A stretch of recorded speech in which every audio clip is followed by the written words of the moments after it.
Hand raise करिए। पश्चिमा जी sir. मंगलाचरण करिए। जी। ॐ भद्रं कर्णेभिः शृणुयाम देवा भद्रं पश्येमाक्षभिर्यजत्राः स्थिरैरङ्गैस्तुष्टुवाग्वंशस्तनूभिः व्यसेमहि देवहितं यदायुः। ॐ शान्तिः शान्तिः शान्तिः।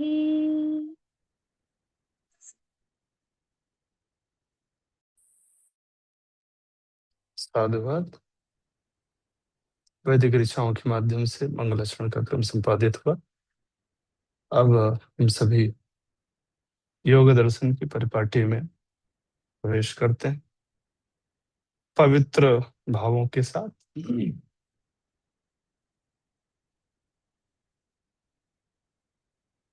कल आप में से किन्हीं सज्जन का निवेदन था कि हम एक बार जो वैराग्य के प्रथम स्टेज है जिसको हम लोग बोलते हैं अपर वैराग्य, उस अपर वैराग्य की श्रृंखला में जो 4 सीढ़ियां आती हैं, जिसमें से लास्ट का सोपान था वशीकार संज्ञा वैराग्यम करके महर्षि पतंजलि ने इंगित किया है सूत्र में। नीचे के क्रम उन्होंने नहीं बताए, सीधे महर्षि पतंजलि ने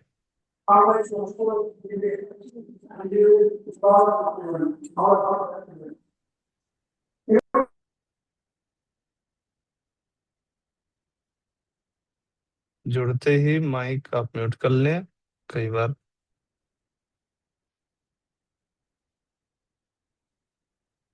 छूट जाता है। ओके।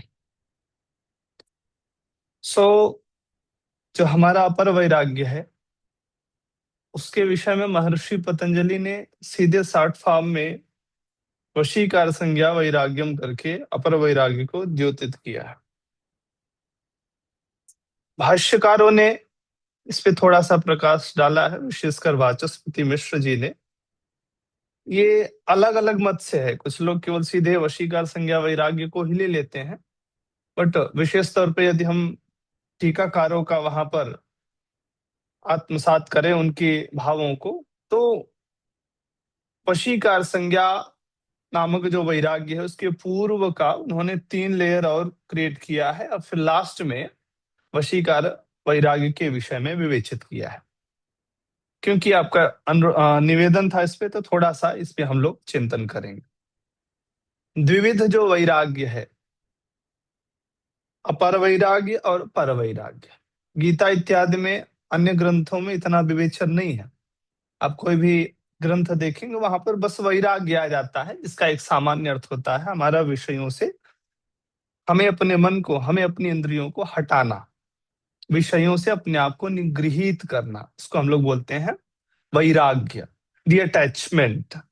बट जब महर्षि पतंजलि को हम लोग पढ़ते हैं, इनके भावों को जब जानते हैं, तो इन्होंने एक बड़ी लंबी परिपाटी में इसको व्याख्यायित किया।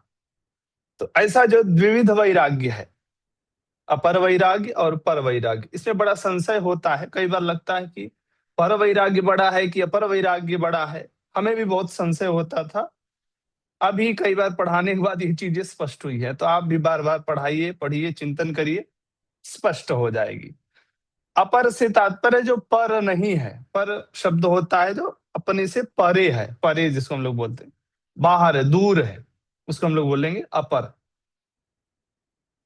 अब ये जो अपर वैराग्य है, दृष्टानुश्रविक विषय वितृष्णस्य वशीकार संज्ञा वैराग्यम, हमारा जो 15वां सूत्र है, अभ्यास वैराग्याभ्याम तन्निरोध इत्याकारक समाधि के प्राप्यता के लिए समाहित चित्त वाले योगियों के लिए जो द्विविध साधन बताया, उसमें से एक अत्यंत प्रमुख अभ्यास के तदुपरांत वैराग्य, उस वैराग्य की कोटि को परिभाषित करते हुए महर्षि पतंजलि ने 2 कोटि में रखा। पहला अपर वैराग्य, तो अपर वैराग्य के विषय में इन्होंने लिखा दृष्ट आनुश्रविक विषय वितृष्णस्य।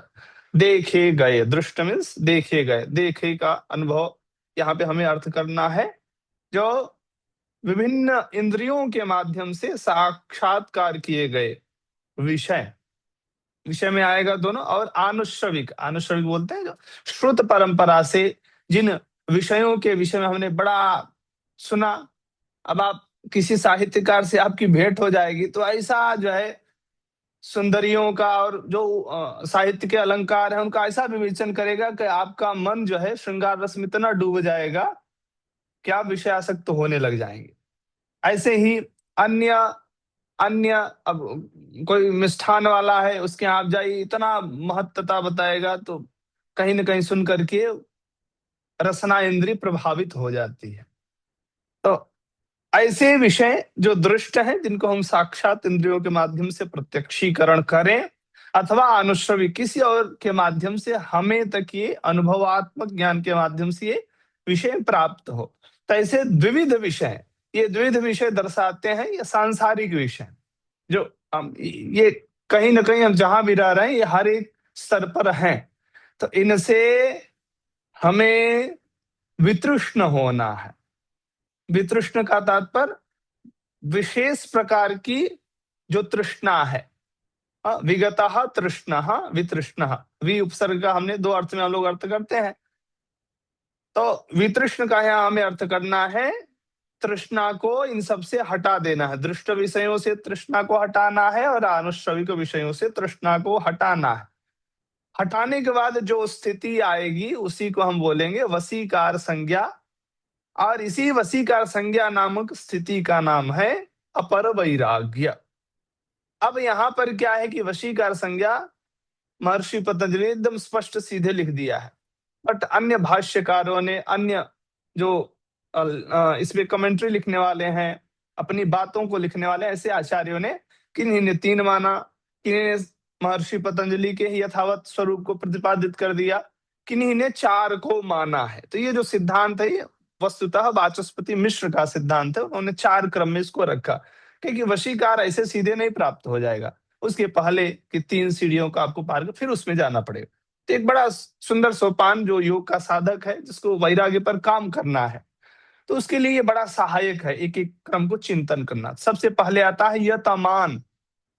यतमान शब्द बड़ा सरल है, इसको हम लोग सरल शब्दों में समझ रहा हूं तो प्रयत्न बोल सकते हैं। जहां हम, अब मुझे ज्यादा लड्डू नहीं खाना, अब मुझे ज्यादा लड्डू के प्रति आसक्तिता के भाव को हटाना है। एक अवस्था होती है, बच्चे हैं, पोती पोता है, उनके प्रति माता माता पिताजन जो होते हैं उनकी बड़ी आसक्ति हो जाती है, उनकी जो किलकारियां, उनके जो शब्द हैं वो बड़ा उनको भाता है, तो वो आसक्त होने लग जाते हैं।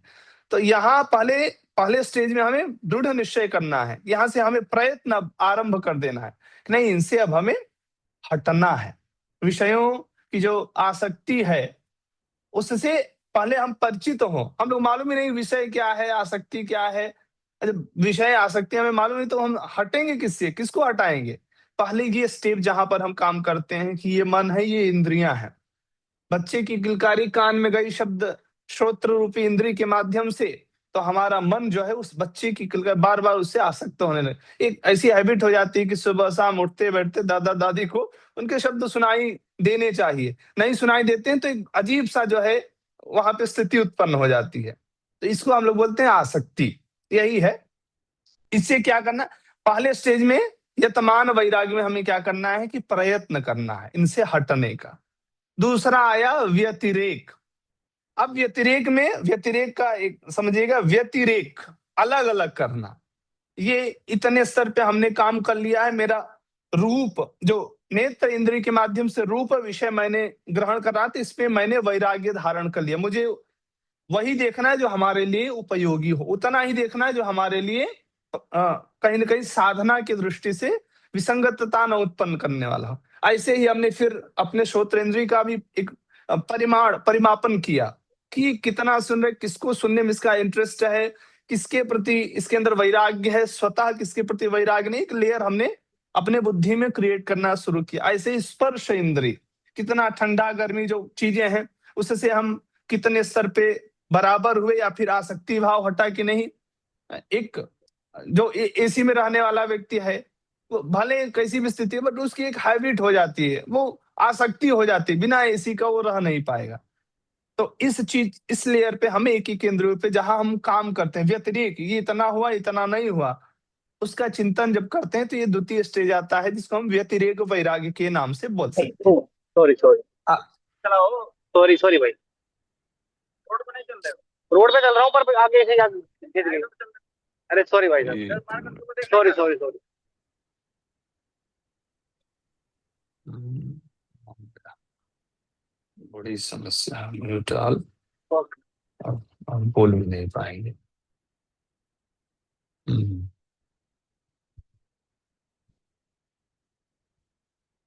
जी।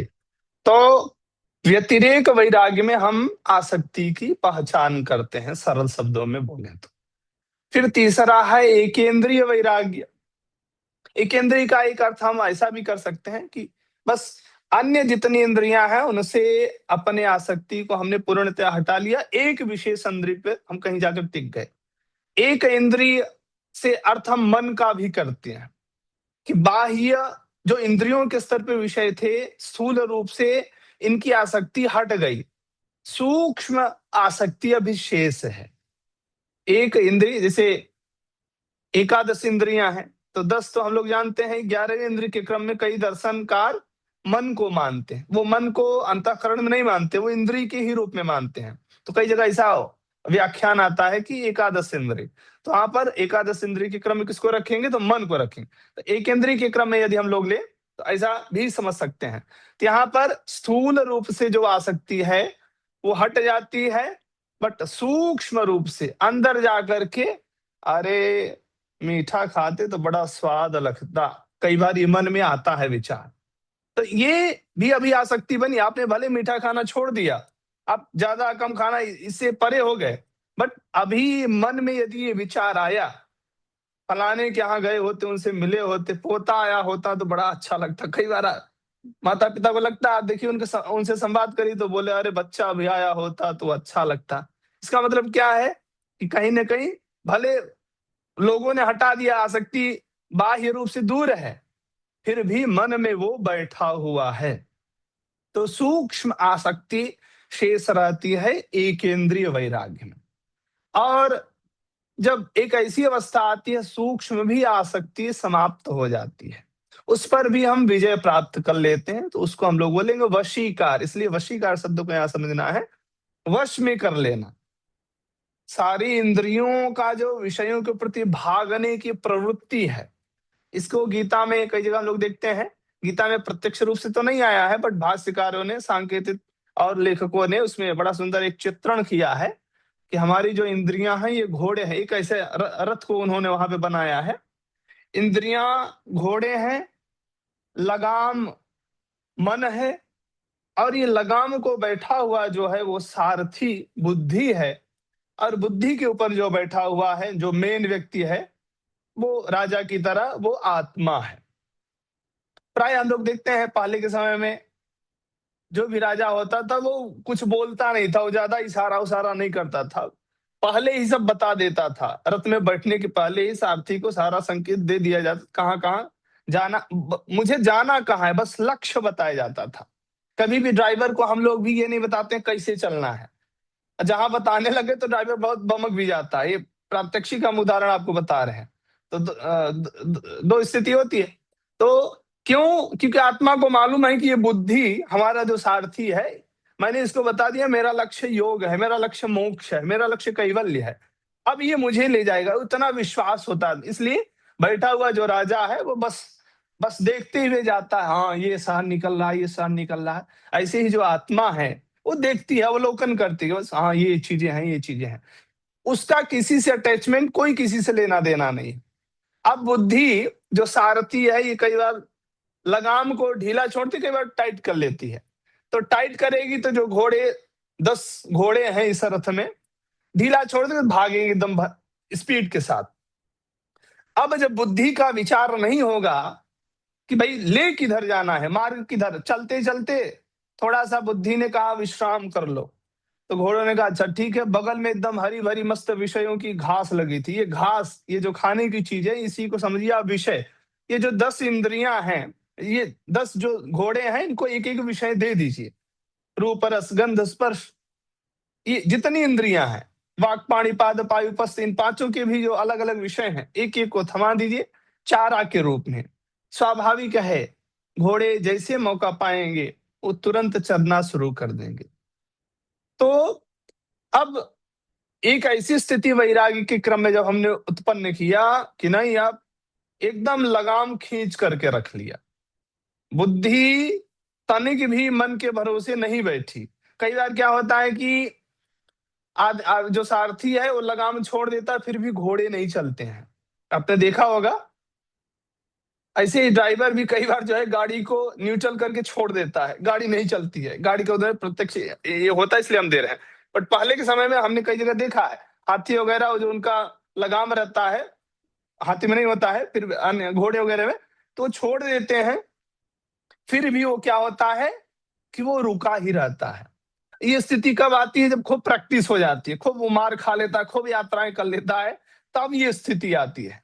तो ये जो वशीकार वैराग्य वाली है, समझिए यही स्थिति है, जहां हमने घोड़े को इतना प्रैक्टिस कराया, इतना चलाया साधना के पथ पे, कि अब कितना भी अच्छा उसके सामने जो है चना घास फूस आ जाए, वो जा नहीं सकता है। या फिर कई बार वो घोड़ों की जो आंख होती है, उसके पर्दे जो है उसमें लगा दिए जाते, कोई इधर नहीं, केवल रास्ता उसको दिखे। तो वैसे ही साधना के हमने पर्दे लगा दिए, अब कुछ भी इसको दिखेगा ही नहीं, और लगाम छोड़ दिया, तो भी ये वशीकार वैराग्य की स्थिति उत्पन्न हो गई। ये सोपान है आपका अपर वैराग्य का। फिर यही जब हमारा तत्परम पुरुष ख्यातिर गुण वैतृष्ण्यम वाले सूत्र में जब विपरिणित होता है, जहां पर हम पुरुष ख्यातिर और जो गुण हैं, त्रिविध गुण है, इनसे भी हम ऊपर उठ जाते हैं, तो हमारा वही वैराग्य पर वैराग्य होता है। ये वशीकार संज्ञा नामक जो वैराग्य है, ये संप्रज्ञात समाधि, सबीज समाधि को साधने वाला है। और जो पर वैराग्य है, वो हमें सीधे जो हमारा अभीष्ट लक्ष्य है, असंप्रज्ञात समाधि, उसको साधने वाला है। तो इस तरह से ये आपका जो वैराग्य का उपक्रम था, यहाँ पे हम लोग इसको समाप्त करते हैं। अब हम लोग आते हैं आज से हमारा जो द्वितीय पाद है, उस पे हम लोग चिंतन को बढ़ाते हैं। विषय बहुत सारे हैं, फिर भी जितना हो सकेगा हम लोग समझने की कोशिश करेंगे। थोड़ा सा शायद आज स्पीड हम बढ़ाएं भी, और जहां ज्यादा लगे तो एक बार बोल दीजिएगा आप लोग। द्वितीय पाद है, सामान्य परिचय हम लोगों ने स्टार्टिंग में कर लिया था। अब सीधे चलते हैं अपने विषय की ओर।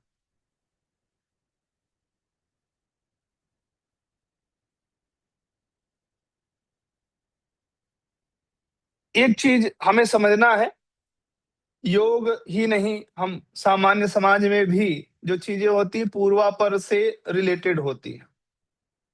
किसी भी बच्चे को जो है, कोई इंजीनियरिंग का है, उसको सीधे हम जो है डॉक्टरी में नहीं ले जाके डाल सकते हैं, उसका बैकग्राउंड देखा जाता है। ऐसे ही जब हमने द्वितीय पाद में प्रवेश किया, दूसरे रूम में गए, तो पूर्व रूम से कैसे आप किस वातावरण से आए हैं, उसका बड़ा असर पड़ता है। तो जो हमारा प्रथम पाद है, उसके संबंध में आप और हम सभी ने चिंतन किया कि यहाँ पर उत्तम जो अधिकारी है, जिसकी सारी चित्तवृत्तियां प्रायः एक निरोधात्मक स्वरूप से है, शांत है, तो ऐसे उत्तम व्यक्ति के लिए यहाँ पर उच्च स्तरीय समाधि का जो है प्रतिपादन किया गया है। उस समाधि की प्राप्यता के लिए 2 साधन बताए गए, अभ्यास और वैराग्य का। इन्हीं के विवेचन वर्णन के क्रम में विभिन्न अन्य जो उपाय हैं, उनको भी महर्षि पतंजलि ने बताया है। अब कई बार प्रश्न होता, भाई द्वितीय पाद की आवश्यकता क्या है? सब लोग समाधि लगाएं, सब लोग अभ्यास और वैराग्य को साधें, क्या समस्या है? साधन पाद न लिखते महर्षि पतंजलि तो क्या समस्या थी? तो इस पे ग्रंथकारों ने वहां पे आरंभ में भूमिका में कई जगह दिया है, तो उन सामान्य बातों को हम लोग समझना है। अब जैसा कि जो मध्यम अधिकारी है, जो मंद है और मध्यम है, थर्ड वाला और सेकंड वाला, उसके लिए तो यहाँ पे किसी से बोलिए जो है खूब बदमाश है, कहीं का वैराग्य जो है, अब तुम अपने जीवन वैराग्य लाओ, तो संभव ही नहीं है। उससे बोलिए अभ्यास करो, वो समझेगा ही नहीं, सब उटपटांग बातें हैं उसके लिए जो है, सब वो इग्नोर कर देगा। तो महर्षि पतंजलि ने सोचा कि ऐसा कुछ सोपान बनाए जो मध्यम और मंद वालों के लिए उपयोगी हो सके। तो उस दृष्टि से यहाँ पर इन्होंने इनके वृत्तियों को कैसे निरोध किया जाए, और इनकी वृत्तियां ऐसी हैं जो कि अविद्या से आच्छादित है। अविद्या मतलब अज्ञान समझिए, अज्ञानी व्यक्ति को समझाना बड़ा कठिन होता है। तो ऐसे जो अविद्या से आच्छादित वृत्ति वाले व्यक्ति हैं, मंद और मध्यम दोनों को लेना है। मंद वाले में बहुत ज्यादा मात्रा में विद्या होती है, और जो मध्यम वाला है उसकी में थोड़ा सा, बट होती दोनों में है। तो ऐसे में व्यावहारिक साधना, ये समाधि जो है उतना व्यावहारिक नहीं है, क्योंकि इसीलिए इसको हम व्यावहारिक शब्द शैली से ज्यादा विवेचित भी हम लोग नहीं कर पा रहे हैं। बट ऐसी एक साधना का सृजन किया जाए जो परंपरागत है और व्यावहारिक क्रम में, बड़े क्रम में घटित हो सके। एतदर्थ महर्षि पतंजलि ने इस साधन पाद की आवश्यकता को समझते हुए इस क्रम का विवेचन किया।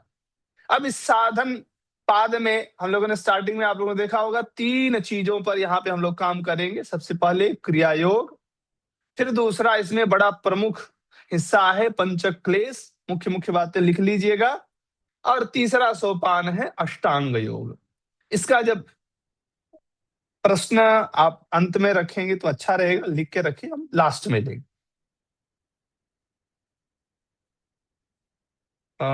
एक मिनट, इसमें तो दिखता भी नहीं,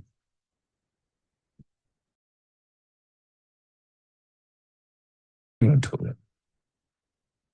ओके, क्या बोल रही थी मैम आप?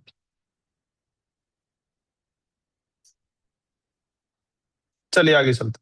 तो प्रश्न लास्ट में रखिए, और पीपीटी नहीं दिख रही होगी तो एक बार मुझे बता दीजिएगा, किसी को भी ऐसा लगे तो वो बहुत बड़ा घाटा हो जाएगा आपके लिए। ठीक, तो साधन पाद में 3 चीजों हम लोग काम करेंगे। सबसे पहले क्रिया योग, दूसरा पंचक क्लेश, और तीसरा अष्टांग योग। क्रिया योग में स्टार्टिंग से हम लोग बात करते आ रहे हैं, यहाँ पे 3 चीजें हैं, 3 स्तंभ हैं, 3 सीढ़ियां हैं, तप, स्वाध्याय और ईश्वर प्रणिधान। इन 3 के माध्यम से जो क्लेश है, जो अविद्यादि क्लेश है, उनको हम लोग नाश करेंगे, समाप्त करेंगे। क्योंकि इन्हीं अविद्यादि क्लेशों का पूरा संसार के प्रत्येक प्राणी में, जो मध्यम और मंद की कोटि में आता है, आच्छादन होता है। जो मध्यम का क्रम है, यहाँ पर पंचक क्लेश के विषय में बड़े विस्तार पूर्वक हम लोग पढ़ेंगे। पंचक क्लेश रामायण में भी आता है, जितने भी प्राय हमारे वैदिक साहित्य ग्रंथ हैं उन सभी में इसका विवेचन आता है, उपनिषदों से भी ये रिलेटेड है। यहाँ पर महर्षि पतंजलि ने बड़े अच्छे उपक्रम में रखा है। यही 5 चीजें हैं, अविद्या, अस्मिता, राग, द्वेष और अभिनिवेश। इनका नाम हमें बहुत अच्छे से याद रखना है, और इनसे हमें अपने आप को परिचय भी कराना है। यही, इन्हीं 5 को पूरा संसार मानता है कि दुखों के मूल कारण यही 5 हैं। योग दर्शन भी इसी चीज को मानता है।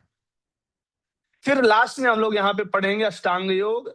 अष्टांग योग के कौन कौन अंग हैं, और पूर्व भाग और उत्तर भाग में, पूर्व भाग को हम लोग स्टार्टिंग से लेकर के लास्ट तक क्या अवधारणा है, क्यों अष्टांग योग जरूरी, इत्यादि विषयों को भी जानेंगे। आगे बढ़े। अब सूत्र संख्या 1 से लेकर के 27 तक क्रिया योग और क्लेश के विषय में हम लोग पढ़ेंगे। 28 से लेकर के 55 तक आपका पूरा अष्टांग योग है।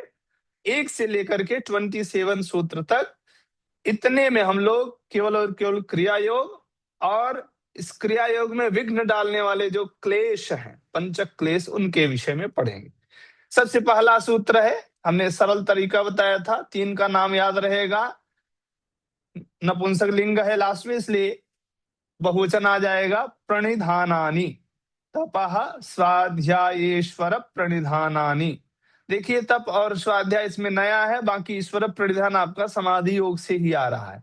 ईश्वर प्रणिधानाद्वा जो करके हमने बताया था, क्योंकि ईश्वर प्रणिधान ऐसा चीज है महर्षि पतंजलि ने जिसको तीनों योग में समाविष्ट किया है।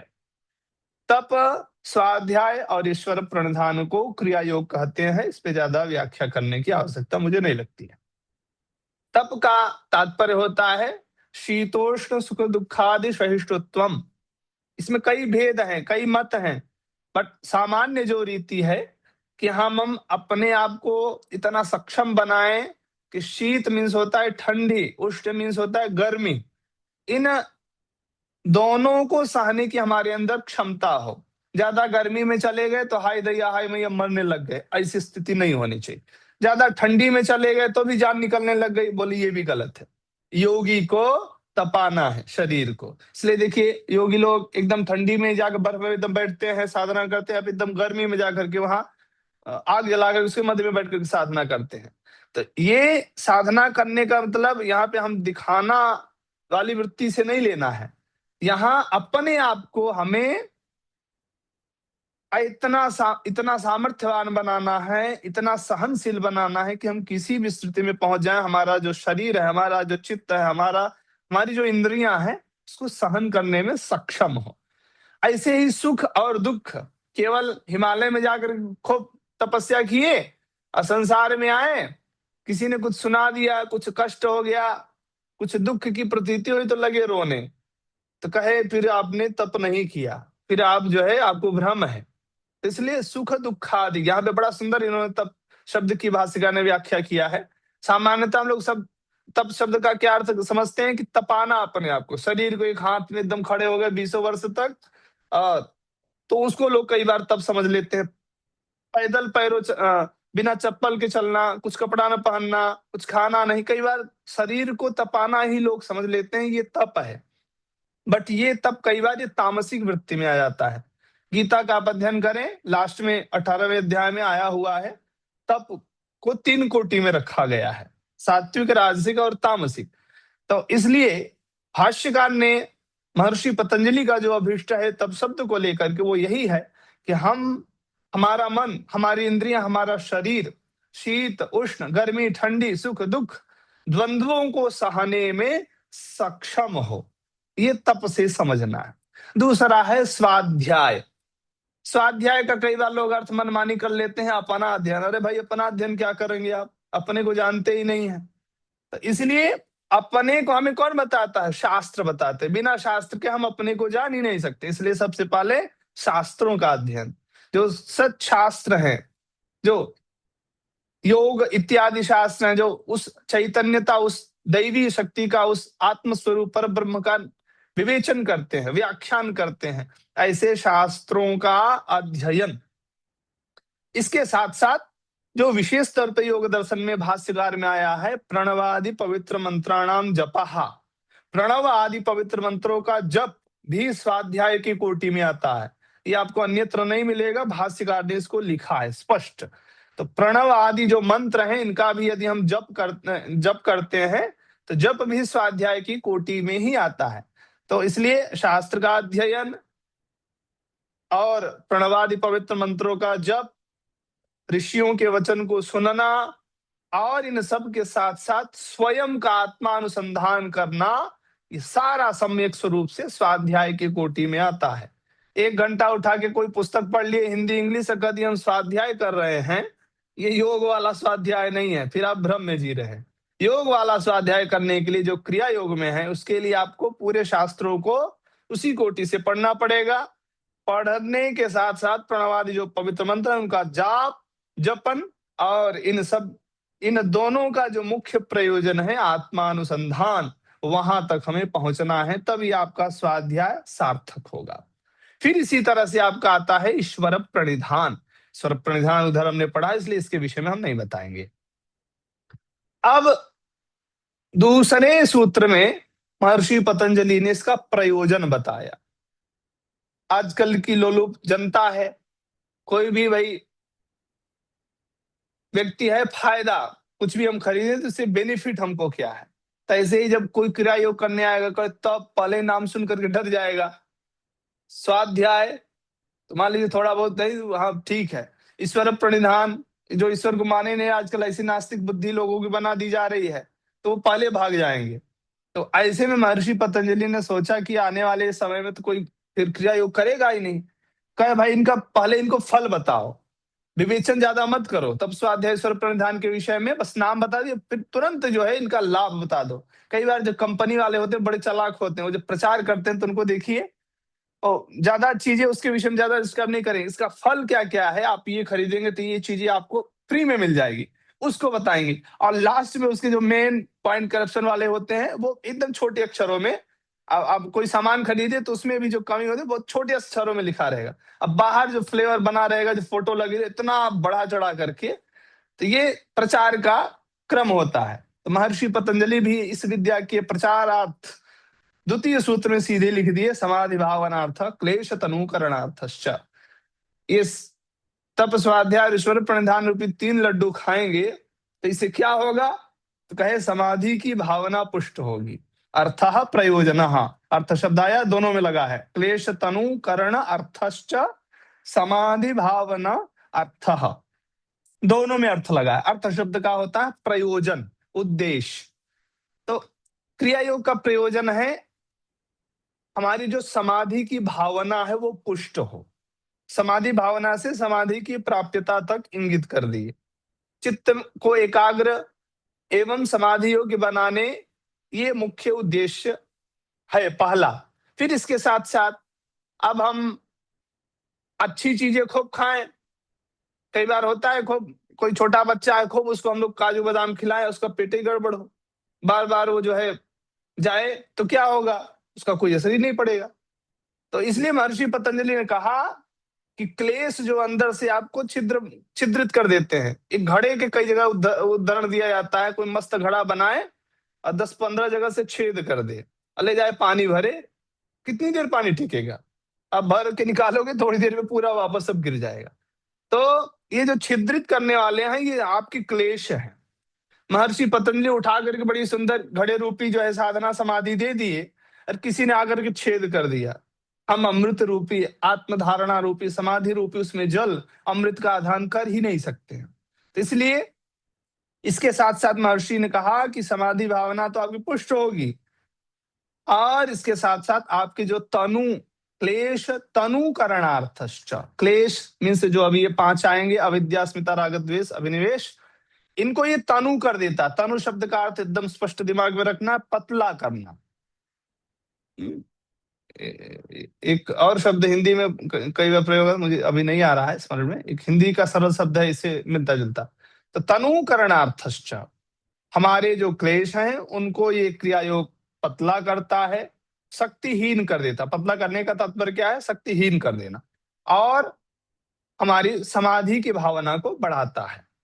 गति, ट्रेन की गति को रोकने वाले जो प्रतिबंधक हैं उनको हटा दिया जाए और स्पीड बढ़ा दिया जाए, आराम से पहुंच जाएंगे लक्ष्य तक। तो यही इसका मुख्य उद्देश्य है। अब इसके तुरंत बाद जो है तृतीय सूत्र में गिना दी, भाई आप क्लेश क्लेश कर रहे हैं, उधर भी ईश्वर के प्रसंग में आपने कहा था कर्म क्लेश, इनसे कर्म क्लेश विपाक आशैर परामृष्ट पुरुष विशेष ईश्वर। क्लेश क्लेश बोलना क्या है क्लेश, यहाँ पर नाम गिनाए, अविद्या अस्मिता राग द्वेष अभिनिवेश, अलग अलग करेंगे एक एक, तो एक साथ मिला के बोलेंगे तो अविद्या अस्मिता राग द्वेषाभिनिवेशा क्लेशा, 3 से ज्यादा इसलिए बहुवचन आएगा। अविद्या सबसे पहला क्लेश है, अस्मिता दूसरा है, राग तीसरा है, द्वेष चौथा है और अभिनिवेश, इसमें से तो हम लोग कुछ जानते होंगे, जैसे अविद्या है, विद्या का अभाव अविद्या के रूप में हम लोग नए तत्पुरुष समास करके समझ सकते। दूसरा अस्मिता भी प्राय कुछ कुछ बातें आपके स्मरण में आ रही हैं।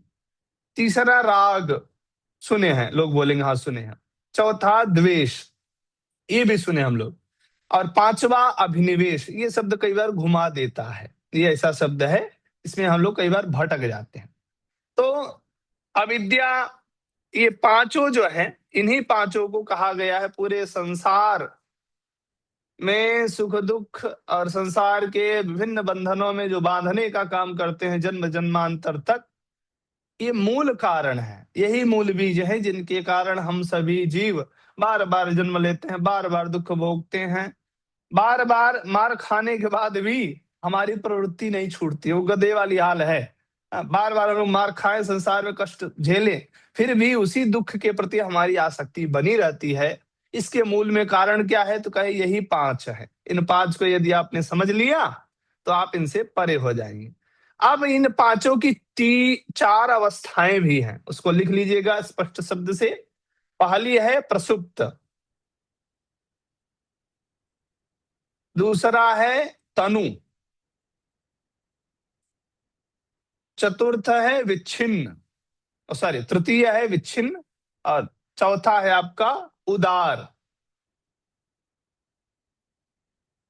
प्रसुप्त तनु विच्छिन्न उदार, प्रसुप्त तनु विच्छिन्नोदाराणाम करके सूत्र आया, भी आगे आएगा। तो ये 4 लेयर पर ये 5 काम करते हैं। किसी में अविद्या प्रसुप्त होती है, अच्छी तरह से सोई रहती है, बट कभी भी जाग सकती है। तनु कई बार कमजोर हो जाती है, बट मौका पाएगी तो अपने आप को च्यवनप्राश वगैरह खा करके उठ पटांग इधर उधर फिर बलविष्ट हो जाएगी। कई बार क्या होता है, विच्छिन्न गलत संस्कार या फिर अज्ञान का वो जो स्तर होता है दबा रहता है, बट वो उठ सकता है। और कई बार उदार, जब हम इनको नाश करने के क्रम में जाते हैं, इनको जब हम समाप्त करना चाहते हैं, तो ये उदार होने चाहिए, पूर्ण रूप में प्रकट होने चाहिए। पहले के समय में कोई सोता रहता था, भले शत्रु उसको जाके लोग मारते नहीं थे। तो इसलिए हमारे यहाँ जो अंदर संस्कार सत्व प्रधान वृत्तियां हैं, जो सात्विक वृत्तियां हैं, ये जल्दी मारती नहीं है इनको, क्योंकि ये सो रहे हैं। और जब उठ गए फिर तो अच्छे से लगा के निशाना उड़ा देंगे। इसलिए उदार होना इनका ये बड़ा जरूरी है। तो ऐसे कई बार ऐसी कई चीजें दी जाती है जिससे ये बढ़े। जैसे किसी को फोड़ा हो जाए, फुंसी हो जाए, तो डॉक्टर क्या करता है? पहले दवाई देगा कि आपका जो छोटा सा फोड़ा और पके, वो जब तक पकेगा नहीं वो ऑपरेशन नहीं करेगा। जब अच्छे से पक जाता है तो उदार वृत्ति में आ जाता है, फिर एकदम समाप्त कर देता है। तो सेम इसी तरह से इनको समझना है। शिखा जी लास्ट में लेंगे प्रश्न आपका, लिख के रखिए, ठीक? क्योंकि पीपीटी फिर हटाना पड़ता है, फिर अनम्यूट करना पड़ता है, वो लंबी प्रक्रिया हो जाती है। अब लास्ट में लेंगे, आप लिख करके रखिए। पीपीटी शो हो रहा है? अच्छा, तो 1 मिनट। फिर तो बोलना पड़ेगा आप, कैसे रोक गया?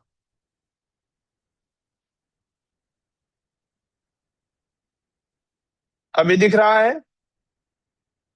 ओके, जब भी ना दिखे तो हाथ उठा करके, हाथ उठाएंगे आप, सामने आएंगे तो तुरंत बोलने से ना हो, कभी मैसेज मैसेज भी इसमें समझ में तो बोलने से आ जाएगा। आप हाथ उठा करके बोलेंगे, हम समझ जाएंगे, ठीक? ना दिखे तुरंत बोल दीजिएगा, नहीं तो फिर आपका ही घाटा होगा। और सर बोलेंगे कि आप जो है नोट्स बना के दीजिए। समस्या आपको ही होने वाली है, हमको समस्या नहीं होगी। आगे चले, ये 5 चीजें हैं: अविद्या, अस्मिता, राग, द्वेष और अभिनिवेश। ये 4 लेयर पर होते हैं। सबसे पहला है प्रसुप्त, दूसरा है तनु, तीसरा है विच्छिन्न और चौथा है उदार। कभी कभी उदार जब होते हैं तो इन पे फिर उस समय आक्रमण करना बड़ा अच्छा होता है। चतुर्थ और पंचम सूत्र में इन्हीं वृत्तियों के विषय में हल्का सा इनका परिचय कराते हैं। अविद्या क्षेत्रम उत्तरेसाम प्रसुप्त तनु विच्छिन्नोदाराणाम। जो चौथा सूत्र है इसमें 2 बातें हैं। पहला क्षेत्र है अविद्या क्षेत्रम उत्तरेसाम, इसको समझना है। इन 5 में जो पहली है अविद्या, ये ऐसा क्लेश है, कहिए जो ये सबसे आगे रहता है, चारों को अपने पीछे लेके चलता है। ये यदि आ गया तो चारों को लेकर के फिर आपके अंदर प्रवेश करा देगा। इसलिए अविद्या को अन्य इतर चारों का मूल कहा गया है, जननी कहा गया। एक शब्द की जगह आया है जननी। क्षेत्र मीन्स ऐसा भूमि जहां पर अविद्या एक बीज आपने बोया तो उसके साथ फ्री में आपको चारों मिल जाएंगे। गांव में जो कृषि होते हैं उसमें कई ऐसी चीजें होती हैं, कई ऐसे बीज आते हैं, एक आप डालिए उसके साथ 2-3 फ्री में, मोथा वगैरह क्या क्या बोलते हैं, वो उसके साथ फ्री में ही आकर के जम जाते हैं, उनको आपको जमाना नहीं है। तो ऐसे ही अविद्या क्लेश यदि आपके जीवन में आया तो ये 4 को और पकड़ के लाएगी, आपके अंदर बैठा कर उनको खाना पीना खिलाएगी। फिर इसका पूरा परिवार एकदम लंबा, फिर इनको भगा पाना बड़ा मुश्किल हो जाए।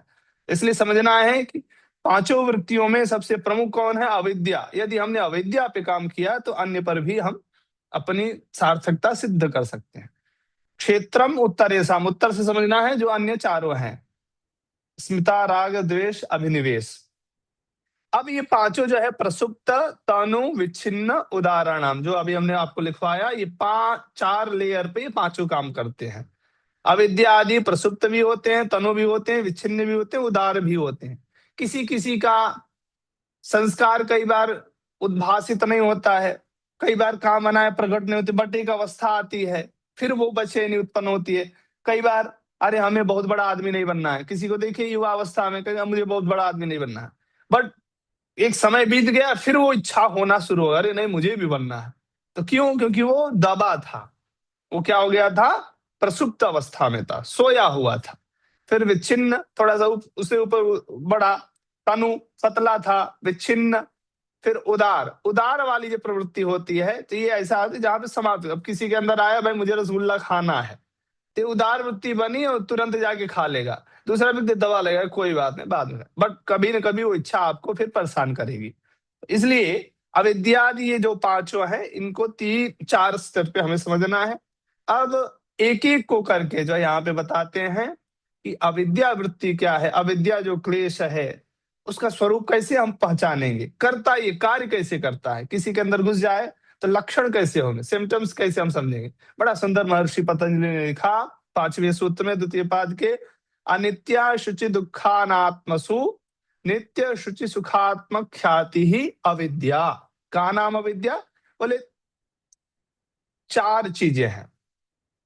अनित्य एक साइड में लिखिए, सबसे ऊपर अनित्य, फिर दूसरे क्रम में लिखिए शुचि, सॉरी अशुचि, अजोड़ देना है, अनित्य अशुचि, संधि होकर के अनित्य अशुचि ऐसा बन गया। फिर तीसरा है दुख, और चौथा है अनात्म। 4 चीजें हैं, सबसे पहले अनित्य, फिर उसके आगे अशुचि, तीसरा है दुख, चौथा है अनात्मा। अनित्य तो हम लोग समझते हैं जो नित्य नहीं है। अविद्या क्या करती है? अब इन्हीं के नीचे जो लास्ट के 4 है इधर के लिख दीजिए, अनित्य के नीचे नित्य लिख दीजिए, अशुचि के नीचे शुचि लिख दीजिए, हटा दीजिए, और दुख के नीचे सुख लिख लीजिए, और अनात्म के नीचे आत्मा लिख दीजिए। इन चारों से हम समझ लेंगे कि अविद्या करता क्या है, अविद्या का जो कार्य क्या है। तो समझिए, अविद्या बस इतना ही करता है, जो चीज अनित्य है उसको नीचे वाले में लाइए, नित्य कर देती है। आपको ऐसा लगे ये तो हमेशा रहने वाला।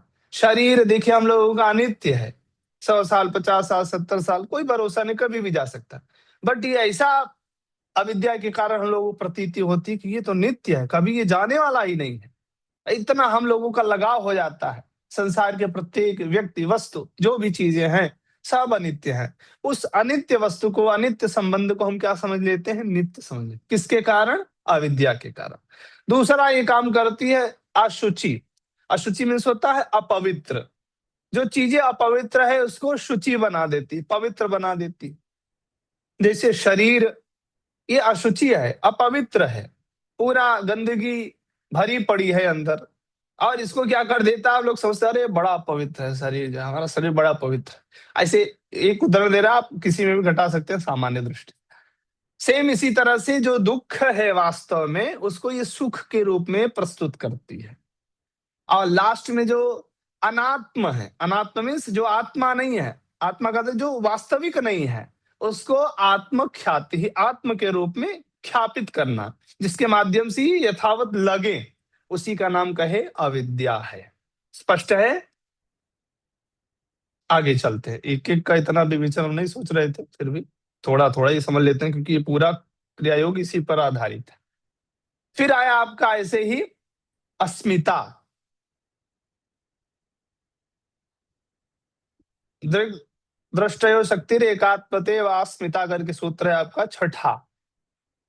तो 2 चीज होती हैं, एक दृष्टा है और एक दर्शन शक्ति। दृक दर्शन बोलते हैं, दृक बोलते हैं दृष्टा को। यहाँ पे ये यहाँ का शब्द है, कुछ टर्मिनोलॉजी है, कुछ शब्द ऐसे मिलेंगे जिनको आपको उसी भाषा में ही समझना पड़ेगा। तो दृष्टा शब्द है, सूत्र में दृक आया, दृक का दृष्टा समझना है। दृष्टा से हमें लेना है आत्मा, हमारा जो निज स्वरूप है। दूसरा दर्शन शक्ति। पीपीटी नहीं दिख रहा है क्या? दिख रहा है? नहीं दिख रहा है? अरे, लग रहा है लैपटॉप भी बदलना पड़ेगा। बंद हो जा भाई, हिट हो जा रहा है क्या? ज्यादा ही लग रहा है। एक मिनट, बंद भी नहीं हो रहा है। हम्म,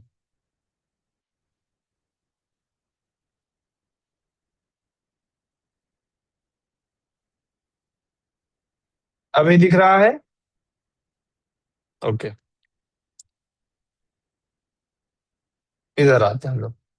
तो अस्मिता जो वृत्ति है, ये क्या करती है? जो दृष्टा आत्मा है और जो दर्शन शक्ति है जिससे हम देखते हैं, उन दोनों को एक रूप प्रतिपादित कर देती है। दोनों एक जैसे लगेंगे, हमें भेद नहीं समझ में आएगा। सामान्य आज हम सबकी स्थिति यही है। कई लोगों का प्रश्न आता है मेरे पास कि भाई, चित्त जो है वो करता क्या है? मन जो है, ये जो विचार हैं, ये जो विभिन्न चिंतन है, ये किसके स्तर पे हो रहे हैं? निर्णय कौन देता है? मन देता है, बुद्धि देती है। इंग्लिश वालों के पास जाएंगे तो वो एक शब्द कहेंगे, ब्रेन। वो बस ब्रेन शब्द बोल देंगे, आप साफ जो भी करना हो उसी के अंतर्गत करो। बट योग और भारतीय दर्शन कहता है नहीं, ऐसा नहीं है। डीप जाओगे एक एक स्तर पर, वहां पे लेयर सबका अलग व्याख्यायित करते हैं अपने अपने सिद्धांतानुसार। तो जो अस्मिता वृत्ति है, हम लोग सामान्यतः अस्मिता मीन्स क्या समझ में है? अहंकार वाली वृत्ति को कई बार लोग अस्मिता ले लेते हैं, बट यहाँ पे अस्मिता का मतलब वो नहीं समझना है आपको। अस्मिता का समझना है यहाँ पे कि जहां पर हम बुद्धि और आत्मा के द्वारा जो अलग अलग विषय निर्णित होते हैं, उन दोनों को हम एक समझ ले। हमारी बुद्धि ने कहा ये सही है, तो हम समझ ले हमारी आत्मा बोल रही है। कई बार लोग बोलते हैं ना, मैं आत्मा से बोल रहा हूँ। हाँ, मेरी आत्मा बोल रही है कि ये करोगे तो अच्छा होगा। तो वहां पे आत्मा की प्रतीति बहुत ऊपर की, जो समाधि वाला होगा वो आत्मा के स्वरूप को समझेगा, तब वो आत्मा के व्यवहार को समझ सकता है। बट व्यावहारिक लोग ऐसा बोल देते हैं, तो किसके कारण बोलते हैं? ये अस्मिता वृत्ति के कारण, अस्मिता क्लेश के कारण। तो दृष्टा और बुद्धि मन, बुद्धि और मन को यहाँ पे दोनों में से किसी को ले सकते हैं। इन दोनों के बीच में जो भेद है, जो अलग अलग रूप की प्रतीति है, उसको एक कर दे जो, उसी को हम बोलेंगे अस्मिता। राग हम सभी जानते हैं, राग वृत्ति सुखों के अनुभवों का स्मरण कर विषयों एवं वस्तुओं के प्रति अत्यधिक आसक्ति। राग होता ही क्या है? कहीं हमें सुख ज्यादा मिला तो फिर वहां पे हमारा राग, अटैचमेंट जिसको हम बोल सकते हैं। पंखे से ज्यादा सुख मिला तो क्या भाई पंखा ही चलना चाहिए रात दिन। हम्म। मोबाइल से ज्यादा सुख मिलने लग गया तो क्या मोबाइल ही उसमें आसक्त हो गए? 1 मिनट के लिए मोबाइल किसी ने छो लिया, ऐसा बच्चे रोते हैं जो है। क्यों? क्योंकि उनका राग हो गया, अटैचमेंट हो गया उनसे। ऐसे ही द्वेष है। द्वेष की स्थिति तब उत्पन्न होती है जब किसी से हम घृणा, हमारे अंदर घृणा बुद्धि बन जाए कि ये व्यक्ति हमारे लिए गलत है, तो हम क्या कर बैठते हैं? द्वेष कर बैठते हैं। अरुचि के भाव से उत्पन्न होती है। अब लास्ट वाला है अभिनिवेश। अभिनिवेश को बड़ा सरलता से समझिएगा। इसको बोलते हैं हम लोग जीवित इच्छा। हाँ, कोई भी व्यक्ति हो, वो मरना नहीं चाहता है। मरने इन द सेंस शरीर को छोड़ना नहीं चाहता है। तो ये किसके कारण नहीं छोड़ना चाहता? यही अभिनिवेश के कारण। ये अभिनिवेश ऐसी वृत्ति है, ऐसा क्लेश है जो प्रायः सामान्य व्यक्तियों को तो छोड़िए, विद्वानों में भी पाया जाता है। बड़े बड़े विद्वानों की भी स्थिति कई बार बड़ी दैनंदिनी हो जाती। हाँ, बड़ी वहां पे एकदम अलग स्थिति होती है। वो उनसे पूछे तो वो मरना नहीं चाहते। उनको आप पूछे मरना चाहते? नहीं, नहीं, मैं मरना नहीं चाहता, मैं मरना चाहता, कुछ भी कर लो मुझे बचा लो। तो ये जो मरने का जो भय है, मैं मर तो नहीं, मुझे मेरा शरीर छूट तो नहीं जाएगा, ऐसी जो वृत्ति है, इसी को हम लोग बोलते हैं अभिनिवेश। ये वृत्ति ऐसी है जो सामान्य व्यक्ति को छोड़िए, विद्वानों में भी पाई जाती है। तो ये आपके 5 क्लेश हुए। आगे चले। अब कहे भाई क्लेश तो बता दिए, इसको समाप्त कैसे किया जाए? एक तो आपने बताया क्लेश तनुकरणार्थश्च, आपका जो क्रिया योग है इन क्लेशों को पतला कर देता है, समाप्त तो नहीं करता है ना, पतला बस करता है। तो कहे यार 2 डोज दे दिया जाए, एक तो पतला कर रहा है, एक दूसरा एकदम क्लीन करने लग जाए, तो ज्यादा प्रभावी होगा। तो क्या है उपाय? तो महर्षि पतंजलि ने लिखा, ते प्रति प्रसव हेया सूक्ष्म ध्यान हेयास तद्वृत। 2 सूत्र है, 10वां और 11वां। तो कहे ये कई बार क्या होता है कि बड़े सूक्ष्म होते हैं, बड़े वाले में तो आप काम कर लेंगे, स्थूल वाले में तो काम कर सकते हैं, सूक्ष्म वाले में काम करना बड़ा मुश्किल होता है। कई बार सूक्ष्म स्वरूप से हमारे अंदर अज्ञान आकर के बैठ जाता है, उन पे काम करना बड़ा कठिन होता है। कहे ये सभी जो है सूक्ष्म या बड़े हो साहब, हे आहा नाश करने योग्य है, त्यागने योग्य है। हे शब्द का अर्थ होता है त्यागना। ते प्रति प्रसव हे आहा सूक्ष्म।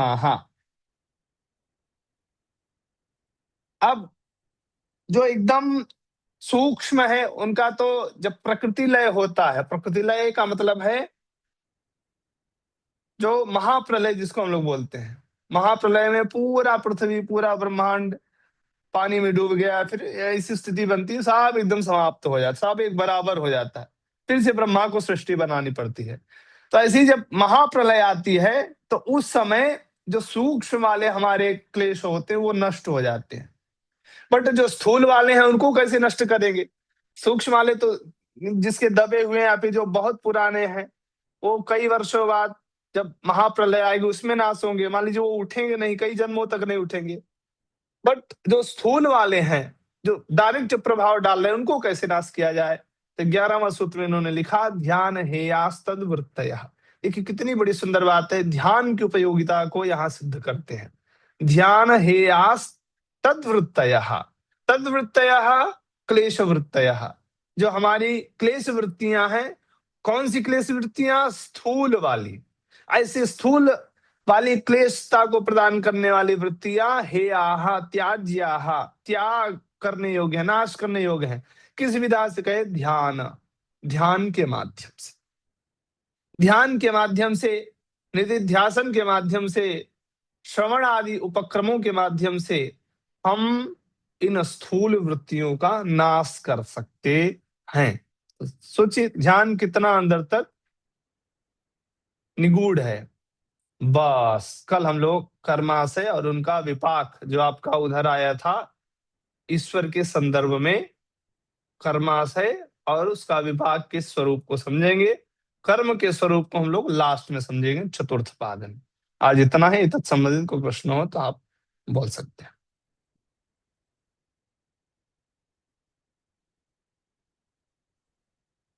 और ज्यादा कठिन हो रहा हो तो भी बताइए, कुछ सरल करना हो तो भी बताइए। बोलिए, आप लोग बोलेंगे नहीं तो फिर हम अपने प्रवाह में बस चलते जाएंगे। सीखा मैम। सर ये नोट्स आपको भेजने हैं? पातंजल योग दर्शन से तो मुझे ही शायद भेजना है। सर आप वो क्या बोलते हैं, जो अभी आपने बताया ना लास्ट वाला कि सूक्ष्म कलेश होगा नाश, उसके बाद जो ध्यान से रिलेटेड था, आप थोड़ा सा बता दोगे दोबारा? हाँ, स्थूल जो क्लेश है, क्लेश का हम लोगों ने 2 विभाग समझना है, एक सूक्ष्म और एक स्थूल। तो सूक्ष्म वाला जो एकदम दबा पड़ा है, कई हजारों वर्षों के बाद कई बार उद्भूत होता है, तो उसको तो प्रकृति लय कर देती है, प्रकृति नाश कर देती है। जब महाप्रलय आता है उस समय वो सब नष्ट हो जाता है। बट जो स्थूल वाला है, जो कई बार हमारे चित्त में प्रभाव डालता है, हमारे व्यवहार में वो आचरित होता है, ऐसे जो अविद्यादि क्लेश हैं, इनको नष्ट करने के लिए महर्षि पतंजलि ने कहा आप ध्यान का अभ्यास करो। ध्यान के अभ्यास से आप स्थूल वाले क्लेशों को नाश कर सकते हैं। क्लियर है? करिश्मा मैम।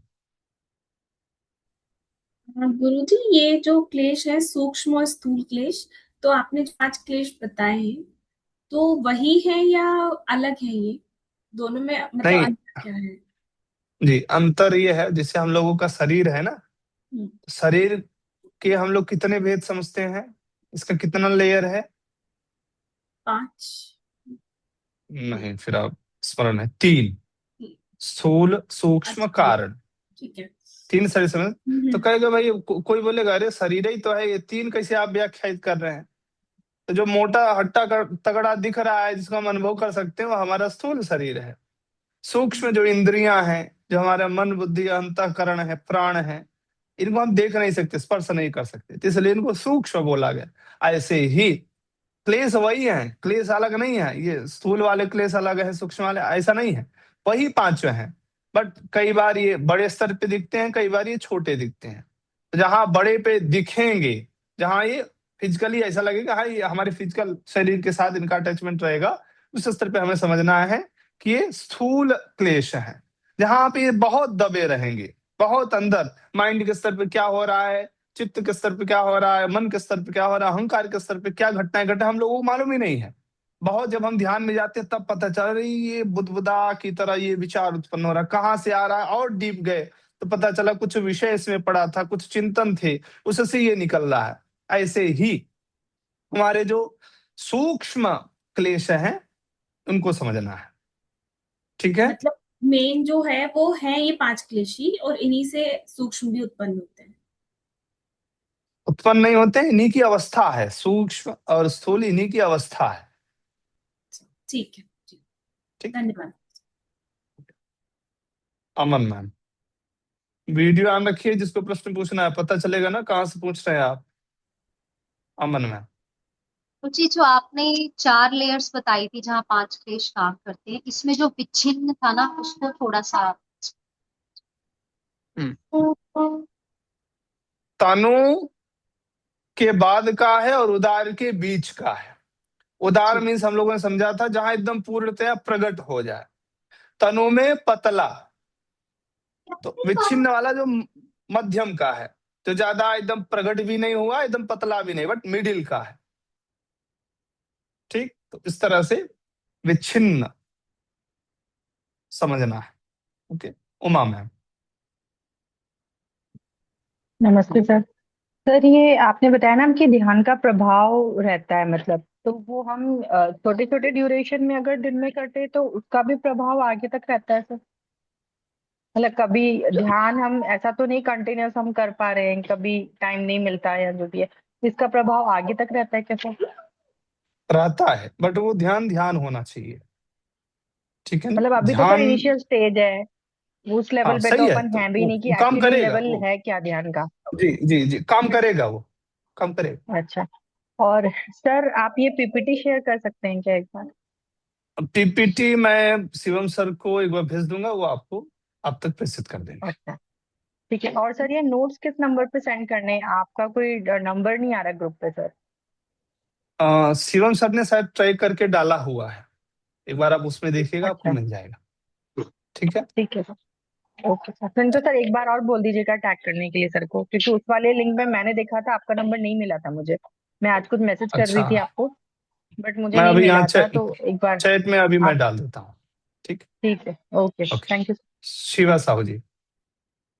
गुरुजी, मेरा ये प्रश्न था, ये अभिनिवेश थोड़ा सा और बता देंगे मतलब? अभिनिवेश सरल शब्दों में समझिए, जो मृत्यु के पीछे का कारण है, मरने का जो डर है, उसी को हम लोग अभिनिवेश बोलते हैं। ओके। ठीक है ना। डर तो बहुत सारे हैं, कोई बाहर हम्म। जाने से भी डरता है, कोई किसी से मिलने से भी डरता है, कई बच्चे ऐसे होते हैं कुछ बोलने के लिए बोले तो एकदम डर जाएंगे। ठीक। बट अभिनिवेश से हमें समझना है जो ऐसा मरने जैसे का डर है। जैसा इंट्रोवर्ट जो होता है मतलब बेसिकली, तो क्या चीज? उसी में आएगा क्या ये? जैसे इंट्रोवर्ट होता है कि एक्सप्रेस नहीं कर पाते अपन चीज के सामने, नहीं तो। नहीं, ये इसका संबंध केवल और केवल मृत्यु के भय से है। ओके। समझ रहे हैं बात को? हाँ जी जी। इसमें चैट करने का कुछ ऑप्शन ही नहीं दिख रहा हमको। राहुल कश्यप जी, चैट का ऑप्शन नहीं है क्या इसमें?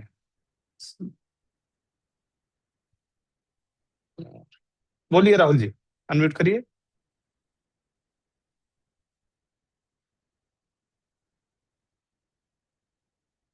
नहीं हो रहा है, एक मिनट। जी, ऑप्शन आ रहा होगा वहां म्यूट अनम्यूट करने का।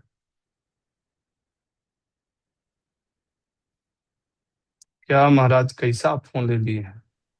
हाँ, अभी हो गया, बोलिए। मेरे एक्चुअली 4 क्वेश्चंस हैं।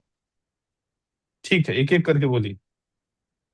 तो सबसे पहले तो ये जो ध्यान की बात आई है सबसे लास्ट में, आ, हम यूजुअली सोचते हैं कि विचार, जब हम ध्यान करेंगे तो बहुत से लोग विचार को रोकने की कोशिश करते हैं। लेकिन ये लास्ट वाले जो, इसको मतलब जो मुझे समझ आ रहा है कि जब तक हमको विचार नहीं आएंगे तो क्या हमको विचार जरूरी है आना, क्योंकि जब तक विचार नहीं आएंगे तो जो बहुत डीप लेयर में पड़ा हुआ है वो समझ ही नहीं आएगा। और और दूसरा सवाल है, ये जो व्यतिरेक बताया था, क्या ये व्यतिरेक प्रत्याहार की तरह हम इसको देख सकते हैं? ठीक है। और तीसरा सवाल है, ये जो प्रणव आप बता रहे थे, तो यूजुअली बोला जाता है कि जो ओम है उसी को प्रणव बोलते हैं, बट आपकी बात सुन के मुझको ऐसा समझ आ रहा था कि जो भी जैसे नाम है, जैसे शिव भी हो गया, शंभु हो गया, या ओम मान लो, तो ये भी क्या प्रणव प्रणव के शब्द में ही आएंगे? और ठीक है। मैंने आपको फोन पे भी मैसेज करके पूछा था वो क्वेश्चन, ये जो चित्त की जो वृत्तियां हैं, मतलब 5 जो चित्त की वृत्तियां हैं, क्या ये थिंकिंग है, थॉट है, ठीक ठीक अवेयरनेस है, ठीक। परसेप्शन है? लास्ट का जो आपका चतुर्थ प्रश्न था, ध्यान है यास्तद्वृत्तया, ध्यान के विषय में अभी हम लोगों ने कोई चिंतन नहीं किया है। तो ध्यान का जब संबंध आएगा वहां पे हम स्पष्ट करेंगे। ठीक है, विचारों का रहना, विचारों का न रहना ध्यान है, वहां पे हम लोग समझेंगे। यहाँ पे केवल ध्यान है कि ध्यान के माध्यम से भी हम जो स्थूल वृत्तियां हैं क्लेश की, जो क्लेश हैं स्थूल स्वरूप से, उनको हम समाप्त करते हैं। उसके बाद का आपका प्रश्न था, एक बार फिर रिपीट करिएगा, प्रणव को लेकर के ना। जी, तो प्रणव मीन्स विशुद्ध ओमकार ही लेना है। इसमें भगवान शंकर का नाम, भगवान विष्णु का नाम, उससे कोई संबंध नहीं। प्रणव शब्द की जो व्याख्या है ओमकार को ही लेकर के है। ठीक, तो उसमें हम ऐसा अर्थ नहीं कर सकते शंभु बोलें, उसके स्थान पर कुछ करें। अपनी श्रद्धा है, अपनी मर्यादा है। सब मंत्र, सब नाम भगवान के एक ही हैं, बट वैशिष्ट्येन जो प्रणव को, उपमा प्रणव को व्याख्यात किया गया है, वो ओम के स्वरूप में ही बताया गया है। तो तद्वत जब हम उसका उस स्वरूप से साधना करेंगे तभी उसका फल मिलेगा। ठीक है, ये दोनों परस्पर अलग अलग है। तीसरा प्रश्न आपका,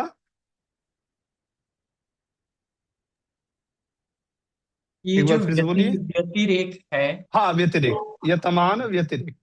व्यतिरेक दोनों अलग है। उधर वाला जो एकाग्रता बोल रहे हैं, प्रत्याहार, प्रत्याहार आपने बोला ना शायद।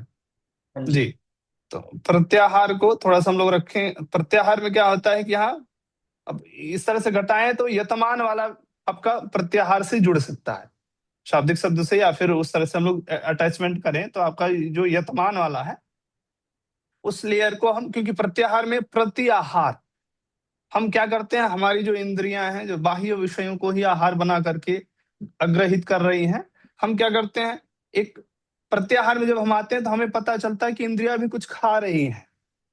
नहीं तो हमें क्या लगता है कि हम बस हमारा शरीर के लिए हम खा रहे हैं, बट एक्चुअल में जब प्रत्याहार में आप आएंगे तो आपको पता चले आंख से भी हम कुछ खा रहे हैं, आंख भी कुछ भोजन ग्रहण कर रही है।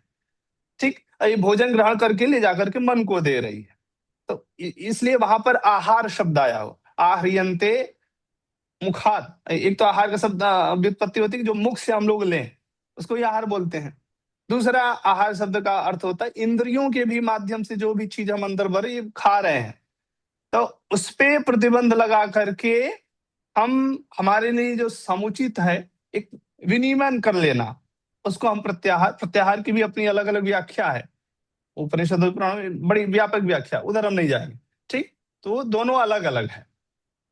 व्याख्यायित करने के संदर्भ में यतमान को थोड़ा सा, क्योंकि प्रत्याहार वो डायरेक्ट स्टेज आता है जब आप अष्टांग योग में देखेंगे, प्राणायाम और प्रत्याहार।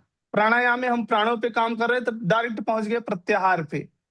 प्रत्याहार में आप कहेंगे भाई यहाँ पर सीधे जो है विषयों को अलग करना, क्योंकि व्यतिरेक में क्या हो रहा है, कि ये इतने स्तर पे मैंने हटा दिया है विषयों से अपने मन को, इतने स्तर पे हमें काम करना है, ये चिंतन होता है।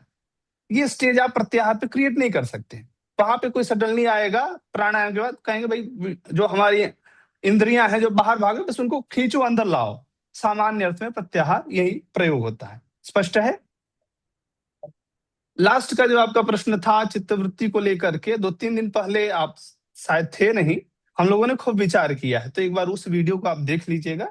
उसमें पर्याप्त हम लोगों ने चित्त और वृत्तियों पर हम लोगों ने क्लास पूरा उसी पे चली है।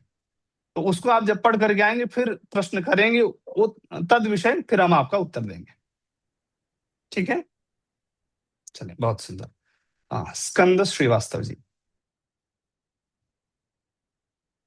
गुरु जी, एक क्लेश जो है अभिनिवेश, इसका जो एकमात्र उदाहरण है मृत्यु का भय जी। अगर इसकी अगर निवृत्ति करनी है तो सूक्ष्म क्लेश में प्रकृति के द्वारा होगा या स्थूल में ध्यान के माध्यम से होगा? हाँ, दोनों वही उसी में घटेगा। सूक्ष्म वाला प्रकृति लय से होगा और स्थूल वाला ध्यान के माध्यम से। इसलिए देखिए, जो ध्यानाभ्यासी होते हैं, एक प्रत्यक्ष उदाहरण देखिए, उनको मरने से ज्यादा डर नहीं होता। कई बार एक सामान्य व्यक्ति, अरे मर जाएंगे, थोड़ा सा आगे देखा तब जान निकल जाती है।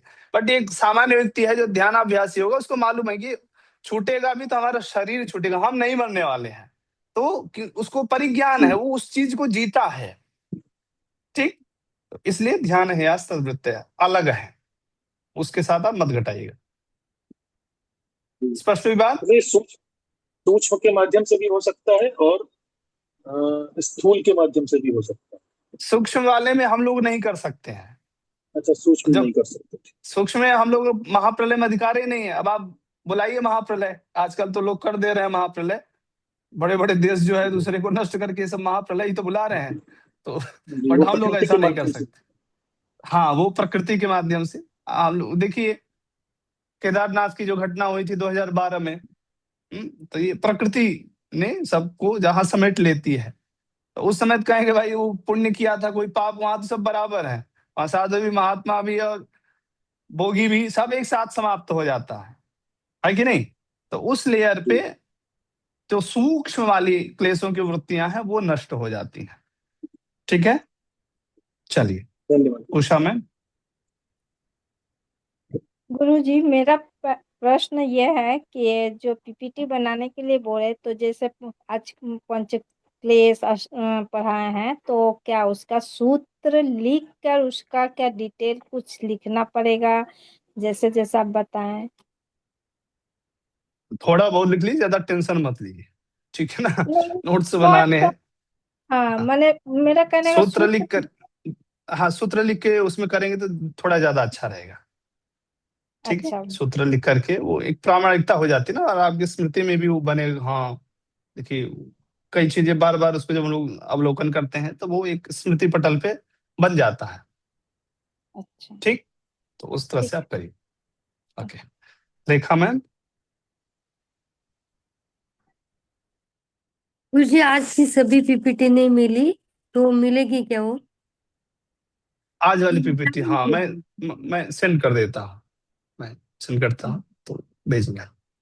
ठीक, और पीपीटी के ऊपर ही ज्यादा आश्रित मत रहिएगा। स्टार्टिंग में मैंने कहा था अपने से पीपीटी बनाइए। ठीक, कोई नहीं, हम सेंड करेंगे, आपको लगता है भेजें उसको। Yes ma'am, Sonali ma'am. हाँ गुरुजी, मेरा भी वही सेम प्रश्न है जैसा उषा जी ने किया। वही मतलब हम लोग के पास ऐसे तो योग दर्शन है, तो फिर आप लोग इतनी अच्छी तरह से समझा रहे हैं, फिर क्या नोट कैसा क्या बनाएंगे हर एक सूत्र के ऊपर? नोट नहीं, हर एक सूत्र के ऊपर बनाएंगे तो आपको बहुत टाइम लग जाएगा। अभी वही तो हमने समाधि ऐसे पाद तो में योग जो दर्शन है, फिर आपने इतना अच्छी तरह से समझा, मतलब जिस जगह समझ नहीं बस उसी जगह को नोट किया। फिर शुभम शिवम सर ने बोले उसका ऊपर फिर नोट बनाने के लिए क्या बनाओ, वही दिमाग में नहीं आ रहा है। आपने जो समझा, आपने जो लिखा, बस वही एक नोट बना के भेज दीजिए, बस हो गया। इसका ज्यादा हेडेक मत लीजिए।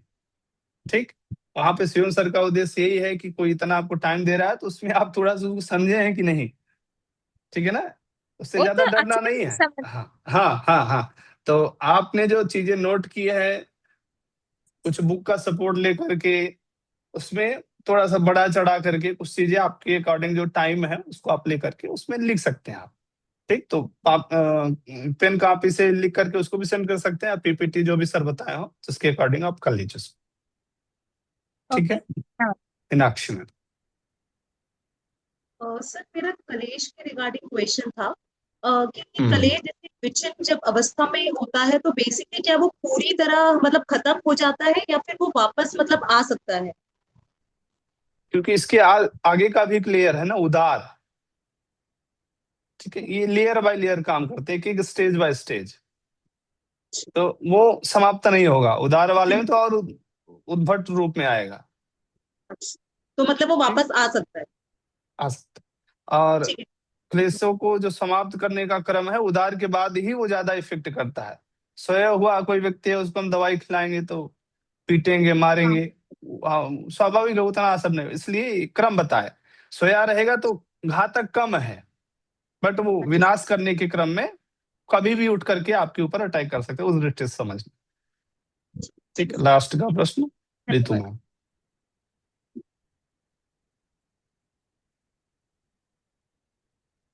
जी, अनम्यूट करिए। प्रणाम सर।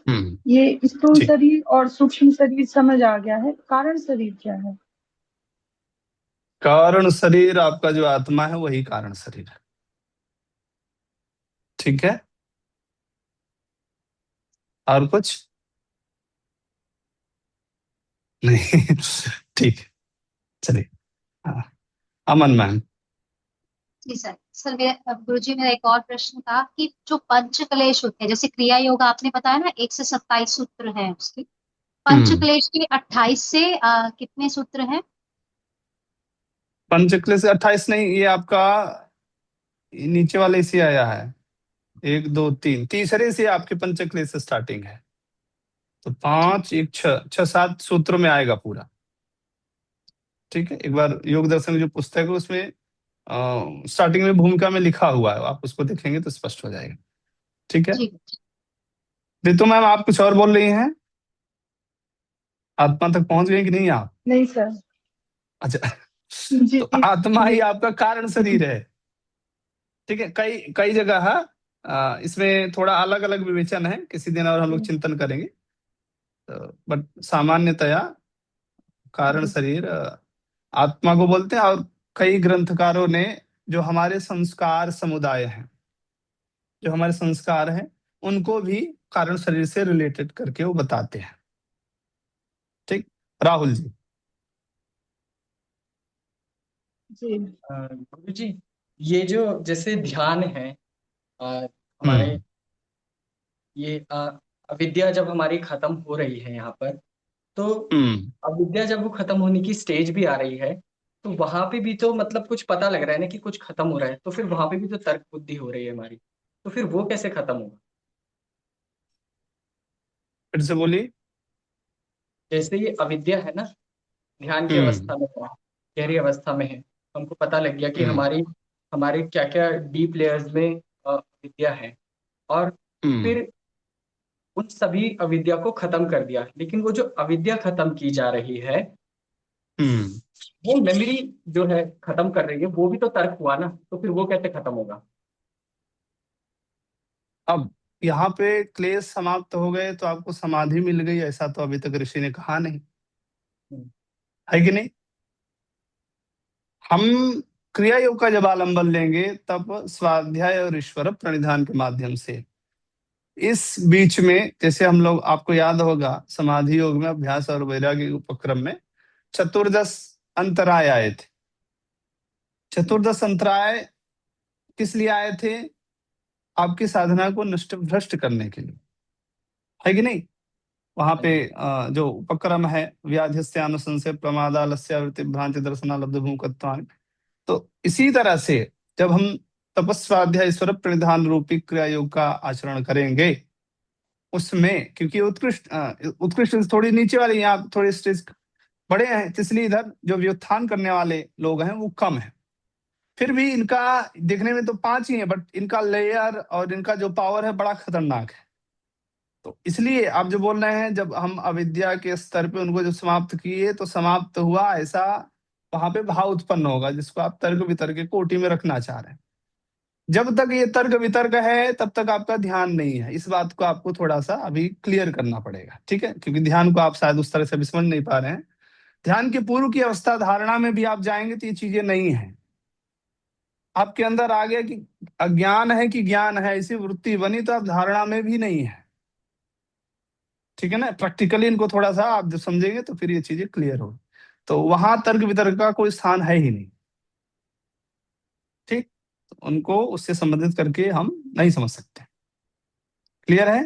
तर्क वितर्क वहां पर नहीं हो रहा है, तो वो ईश्वर प्रणिधान के थ्रू वो सब खत्म हो रहा है जो आगे की स्टेज हमको प्राप्त हो रही है। ईश्वर प्रणिधान, तप, स्वाध्याय, ये तीनों चीजें हैं। इन तीनों साधनाओं को करते करते इन 5 से आपको अपनी सुरक्षा करनी है। महर्षि पतंजलि का जो क्रम है क्रिया योग वाला, वो इस तरह का है कि 3 सीढ़ी पे चढ़ना है, पर 3 सीढ़ी चढ़ते समय कोई लिफ्ट है मान लीजिए खुला है आसपास से, तो कई बार क्या होता है, जाले हैं, कोई अलग अलग जीव जंतु है, वो आपके ऊपर आक्रमण कर दें, तो उसके लिए हम क्या करते हैं, अपनी सुरक्षा अपने आप को समेट करके रखते हैं। ऐसे ही जब आप क्रिया योगी सोपान के माध्यम से इसका आलंबन लेके इस फ्लाइट से आप उड़ेंगे तो अवरोध उत्पन्न करने के लिए 5 आएंगे। इनसे बचने का भी हमें सुरक्षा कवच रखना है। वो सुरक्षा कवच जो इन्होंने बताया है क्रमशः इन 5 को समाप्त करने के बहुत सारे उपाय भूत हैं, उनको लेके चलना है। ये भी अटैक कर सकते हैं, अटैक करेंगे ही नहीं करेंगे ऐसा कुछ क्लियर नहीं है, बट ये भी कर सकते हैं। अविद्यादि सुप्त में है, प्रसुप्त में, तनु विच्छिन्न उदार किस वृत्ति में है नहीं मालूम। ये आधारित है आपके संस्कारों के ऊपर, आपके पूर्व जन्मों के कर्म वासना विपाक, बड़ा लंबा लेयर है। तो उन सब के माध्यम से ये रिलेटेड रहेंगे। अब जब जहां जैसे मौका पाए अटैक करेंगे। अब मुझे मालूम है कि मेरे ऊपर अटैक करने वाला कौन है, तो हम क्या होंगे, अपने आप को सुरक्षित रखेंगे। बस यही इसका उद्देश्य है, ठीक है? तर्क वितर्क का स्टेज वो फिर दूसरे प्रसंग में आप चले जाएंगे। इसलिए यहाँ जब हम पहुंचेंगे, क्योंकि ध्यान के पूर्व में भी आप धारणा, ध्यान समाधि में धारणा को ही ले लीजिए, वहां तर्क वितर्क है ही नहीं। तर्क वितर्क है तो फिर धारणा नहीं संभव है। धारणा होगी किसी एक विषय, एक ईश्वरीय तत्व को हम आधारित करेंगे, तो उस समय हमारे अंदर तर्क वितर्क नहीं होना चाहिए। तर्क वितर्क होगा फिर तो आप बहुत नीचे हैं, अभी बहुत नीचे हैं, ठीक? तो इस तरह से हमें समझना है जी। जनक लाल जी, जी सर जी। यही समाप्त करते हैं, बहुत लेट हो गया आप लोगों को जी। सर आप जो बता रहे थे क्लेशों की निवृत्ति की विधि, जिसमें सूक्ष्म क्लेशों का नाश के लिए ध्यान से हम उन्हें नाश कर सकते हैं। तो सर हमें ध्यान जी, तो ध्यान हम जैसे सर एनीवे कोई भी जैसे प्रॉब्लम हो या बहुत सारी मतलब क्लेश आ जाते हैं, तो हम जब ध्यान जो हम करेंगे सर, तो एक नॉर्मली अपने आंख बंद करके कोई भी कंडीशन में यदि बैठ जाए तो क्या उससे भी वो समाप्त हो सकते हैं, या ध्यान का इसलिए हमने नहीं अब किसी ने कहा भाई आप बीमार हैं तो पौष्टिक आहार लीजिए ना, तो वो हाँ समझ रहे ना। तो इसी तरह से हम कोई भी ध्यान करेंगे उससे ये समाप्त हो जाएगा नहीं। जो वास्तविक ध्यान है, जो ध्यान की इस परिपाटी में आता है, जो उसका क्रम है, उस परिवेश, उस परिपाटी का जब हम पालन करेंगे तो ही इसको हम कर सकते हैं, अन्यथा असंभव है। जैसे उसमें ध्यान के प्रकार जैसे सूक्ष्म ध्यान सर पढ़ा है मैंने, सूक्ष्म ध्यान, बृहद ध्यान। कौन सा ध्यान? सूक्ष्म ध्यान और याद पढ़ने से नहीं होता, ये सब बहुत प्रैक्टिकल ही चीजें, ध्यान वगैरह तो बहुत प्रैक्टिकल है, ठीक है? और चिंतन करिए, ठीक है? चलिए, नमो नमः, सभी को प्रणाम। और इसमें आ नहीं रहा है, मैं नंबर कैसे शेयर करूं भाई? किसी को मालूम है इसमें क्या